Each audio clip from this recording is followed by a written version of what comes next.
السلام عليكم. في هذا الفيديو غنصحو الامتحان التجريبي الموحد للبكالوريا دورة 2020. هذا الامتحان يتكون من 6 صفحات. ديما ردوا البال لهذا الرقم، يعني هذه الصفحة الأولى واحدة على 6. إذا عندكم 6 صفحات، إذا كانت هنا 7 يعني 7 صفحات إلى آخره. هذا الامتحان يحتوي على مواضيع في الدروس الحضورية ما قبل 14 مارس 2020، ويتكون من تمرين في الكيمياء من جزئين مستقلين. الجزء الأول التأكد من ضراوة الحليب، الجزء الثاني مدة اشتغال العمود، ثم 3 تمارين في الفيزياء. التمرين الأول خاص بالموجات والفيزياء النووية، التمرين الثاني الكهرباء من 3 أجزاء، ثم التمرين الأخير الميكانيك، دراسة السقوط الرأسي لقطرة ماء باحتكاك.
الآن تصحيح تمرين الكهرباء. تحتوي العديد من الأجهزة الكهربائية على ذرات كهربائية تتكون من مكثفات وشعاعات موصلات أومية. تختلف وظيفة هذه المكونات حسب طريقة استعمالها وكيفية تركيبها في الذرات الكهربائية. الهدف من هذا التمرين هو التأكد من مميزات وشعاع B واستخدامها في ذرة RLC، ثم دراسة تضمين الوسع. الجزء الأول تحديد مميزات وشعة. ننجز التركيب التجريبي الممثل في شكل واحد المتكون من وشعة بمعامل تحريضها L وهو مقاومته الداخلية R. موصل أوميد دي مقاومته R، مولد جي قوته الكهرومحركة E، أمبيرميتر مقاومته مهملة، قاطع التيار K. عند اللحظة T يساوي صفر نغلق قاطع التيار K ونسجل بواسطة رسم التذبذب ذاكرتي تغيرات التوتر UPQ بدلالة بين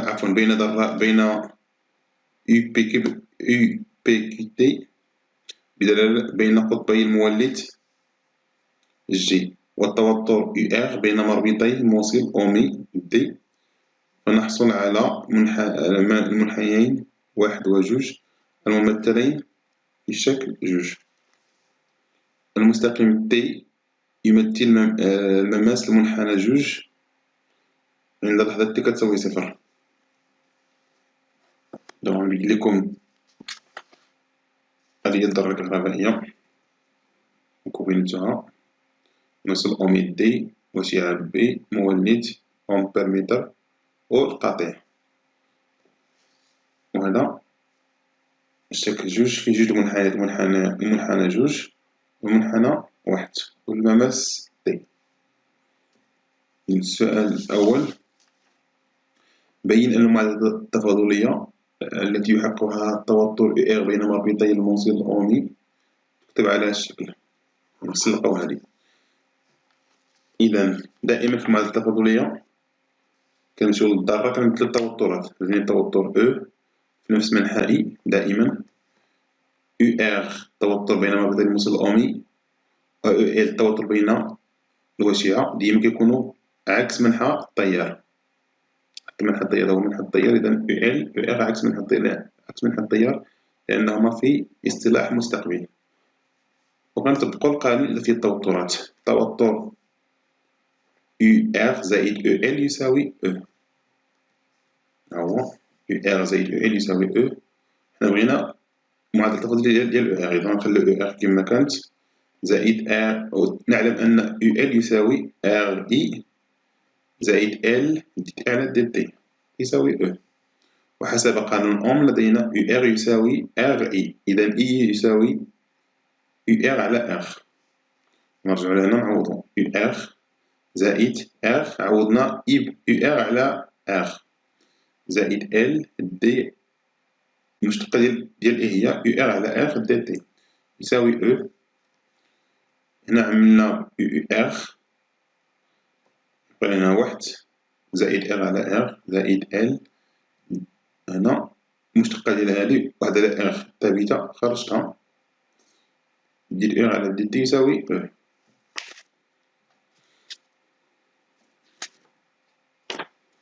نكملو.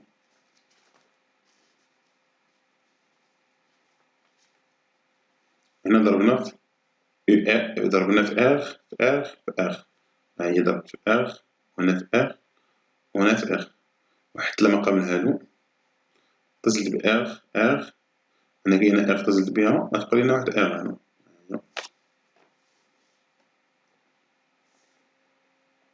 إذا جبت هاد R جبتها للجهة الأخرى هي هادي، ونحصل على المعادلة اللي طلبونا في السؤال. ها هي في السؤال هي هادي. السؤال الثاني: حل المعادلة التفاضلية يكتب على شكل UR يساوي إكسبونسيال عفوا يصفر عامل لواحد ناقص إكسبونسيال ناقص تاع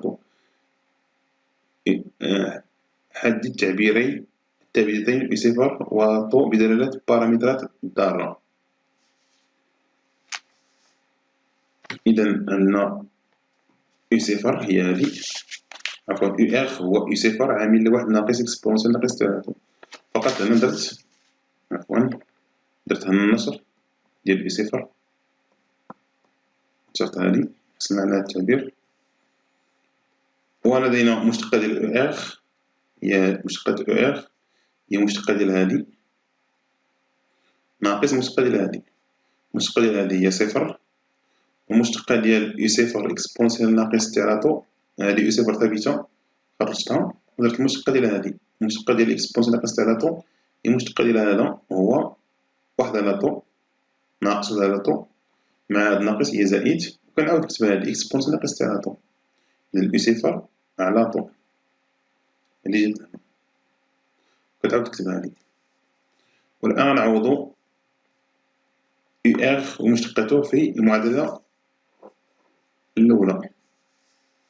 إذا نعوض واحد وجوج في المعادلة التفاضلية.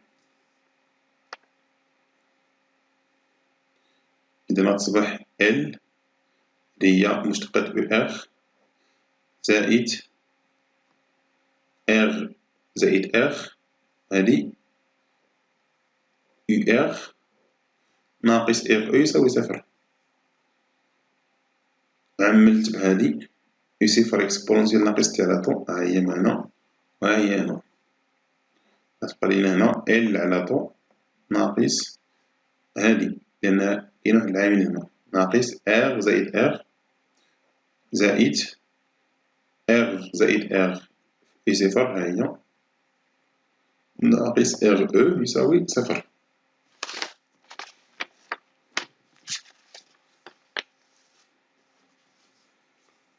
لكي تكون هذه المعادلة صحيحة، هذه باش تكون صحيحة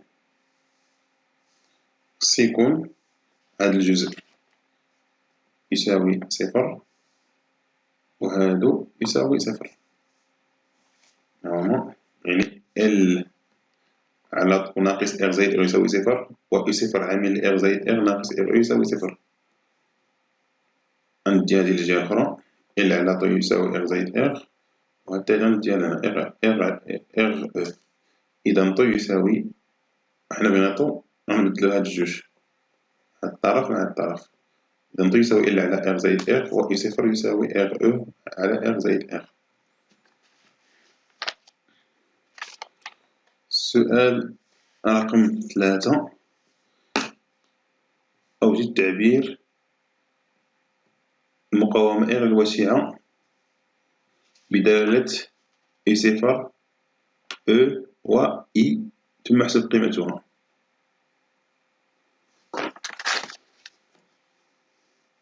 لدينا في نظام دائم تكون توتر ثابت، يو إغ يساوي إي صفر يساوي ثابتة كونستون، يعني أن إي صفر يساوي، عندنا إي صفر يساوي إغ إي قلم أون، ثم إي صفر حسب السؤال السابق ها هي إي صفر يساوي إغ أو على إغ زائد إغ، يعني أن هادو متساويين اللي كتساوي إغ. إذا هنا غنستخرجو هنا من هاد الجوج غنستخرجو أن نختزلو هنا في إغ يعني أن إي يساوي أو على إغ زائد إغ، و إغ كتساوي إي صفر على إي. نكملو ها هي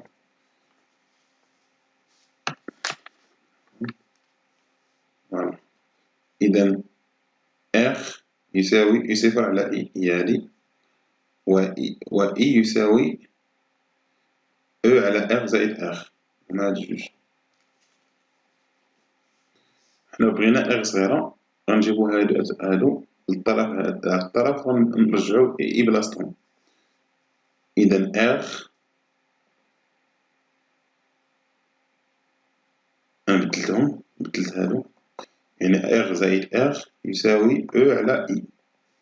حنا بغينا إي إغ، إذا إغ يساوي أو على إي ناقص هادي إغ، و إغ شنو هي إغ؟ هي أو صفر على إي، إذا غتصبح أو على إي ناقص أو صفر على إي نفس المقام. إذا إغ يساوي أو ناقص إي صفر على إي. تطبيق عددي غنرجعو للمنحنى، هذا هو أو قيمة ثابتة، التوتر بين مربوطين مولد ثابت، هذا هو إي صفر النظام الدائم. من هنا 8 وهنا 10، هي السلم 2 4 6 8 10. إذا أو هي 10 ناقص 8 على 0.2، لأن عطاوها لنا في التمرين إي. إذا إغ يساوي 10. آخر سؤال، حدد مبيانيا طو. إذا مبيانيا طو يساوي، ها هو الممس يتقطع هنا ثم إسقاطها، لأنها تقريبا هي 8، ولكن 8 في 10 أس ناقص 3 لأن هادي بميلي سكوند. إذا مبيانيا طو كتساوي 8 في 10 أس ناقص 3 سكوند، وعندنا طو يساوي ال على ار زائد ار حسب السؤال السابق. حنا بغينا ال، إذا ال يساوي طو عامل لار زائد ار. ال طو عفوا بغينا طو، إذا ال يساوي ار زائد ار في طو.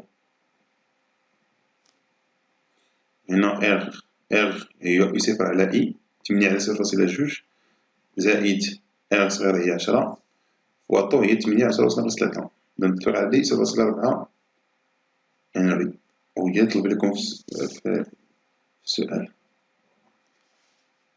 وإلى اللقاء.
الآن الجزء الثاني في الكهرباء، نوجد تركيب تجريبي الممثل في الشكل 3 المتكون من وشعة B والوشعة السابقة هذا هو معامل التحريض،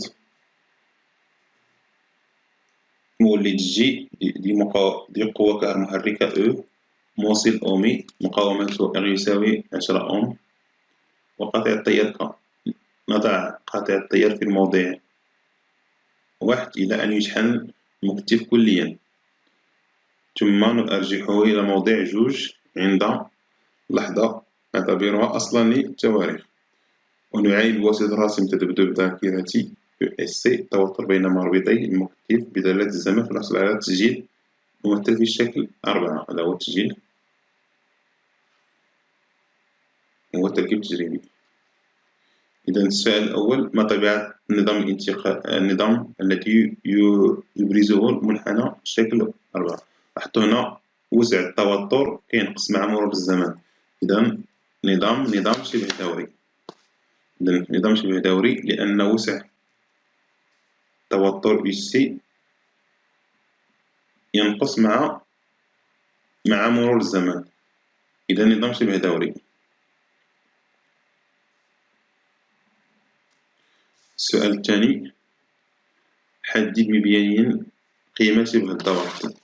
شبه الدورة T هو هذا المدة الزمنية، ولا هادي ولا هادي بحال.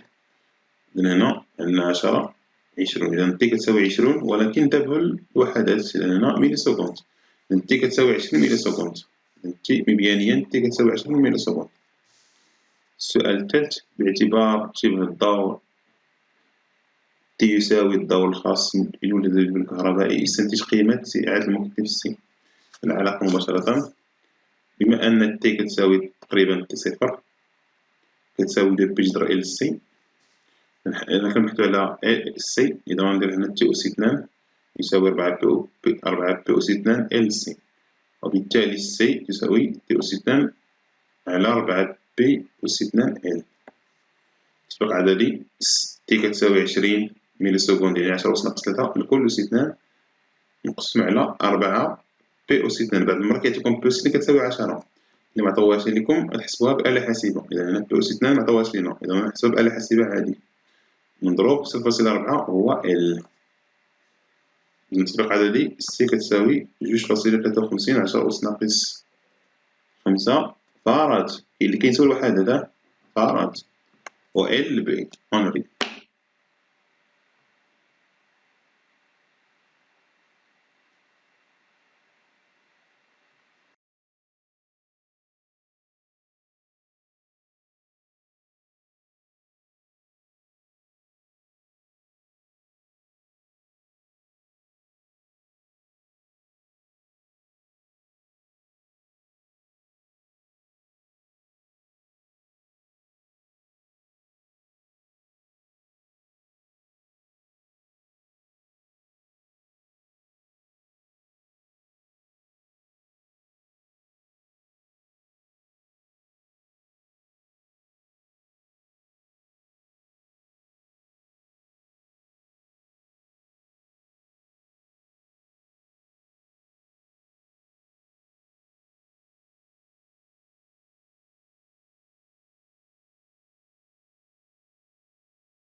إذا آخر جزء تضمين الوسع.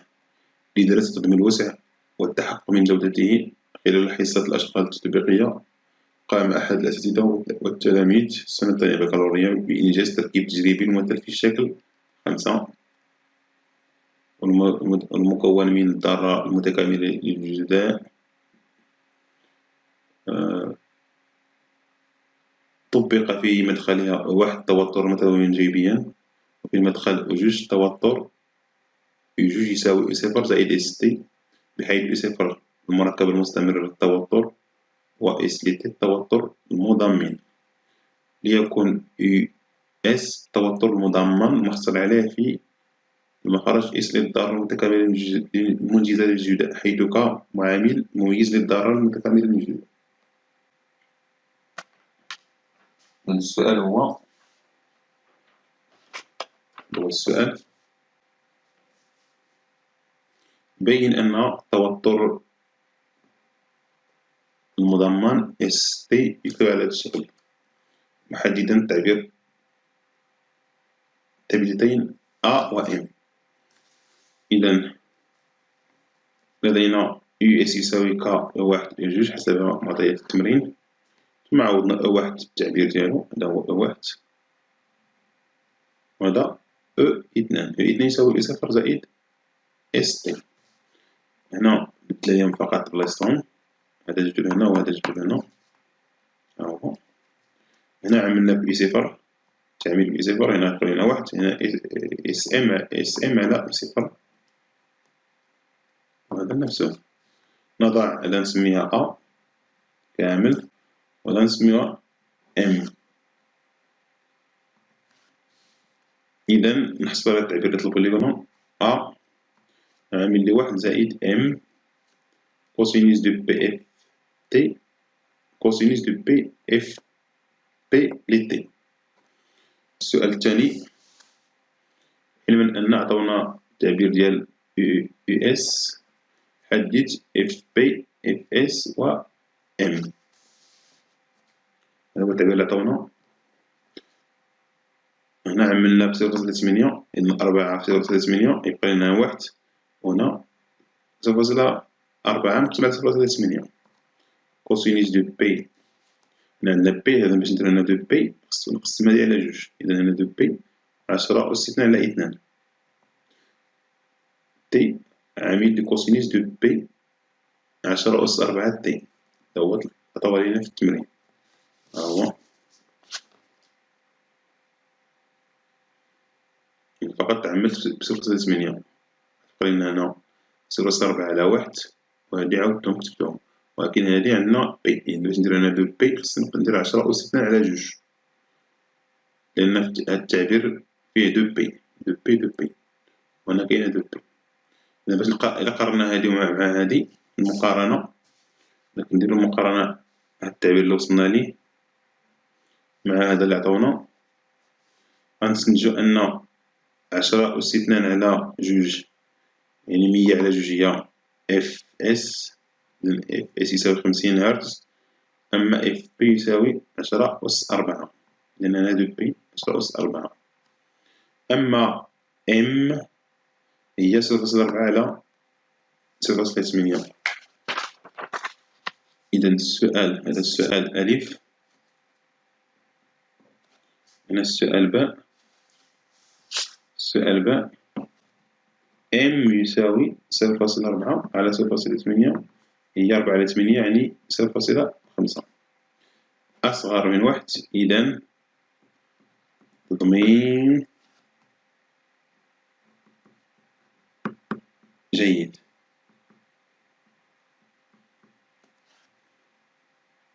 وإلى اللقاء.